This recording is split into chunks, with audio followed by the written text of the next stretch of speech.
Have this sheet handy here with us. In this sheet, we have employee ID, employee name, and salary. So here we want कि हमारे पास एक particular value से above वाले salaries के employees filter हो जाएं. So for that हमारे पास एक तरीके का फ़िल्टर यहाँ से होता है, जो कि हम टैब को कॉलम को सेलेक्ट करके और यहाँ से फ़िल्टर अप्लाई कर सकते हैं. बट उस केस में क्या होता है, हम लोगों को यहाँ पर एक पर्टिकुलर एक वैल्यू सर्च करके उसको फ़िल्टर करना होता है. But we don't want that.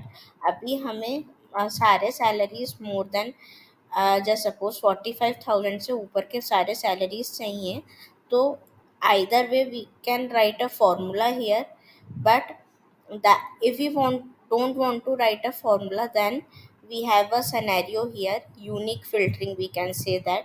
So जिस भी कॉलम पे आपको फिल्टर करना है यूनिक मेथड से, so उस पर्टिकुलर कॉलम के एंड में हम सेल को सेलेक्ट करेंगे जहाँ भी आपका डेटा एंड हो रहा है. फॉर एग्जांपल हमारा डेटा 12th रो पे एंड हो रहा है, तो 13th रो पे हम सेल को सेलेक्ट करेंगे. उस सेल को सेलेक्ट करेंगे जिस कॉलम को हम फ़िल्टर करना चाहते हैं. फॉर एग्जांपल हम सी कॉलम को फ़िल्टर करना चाहते हैं, तो I will select this cell for C13.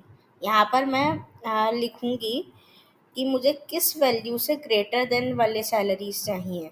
तो आई विल राइट लाइक मुझे 45,000 से ऊपर के सैलरीज चाहिए, तो I will write greater than this 45,000,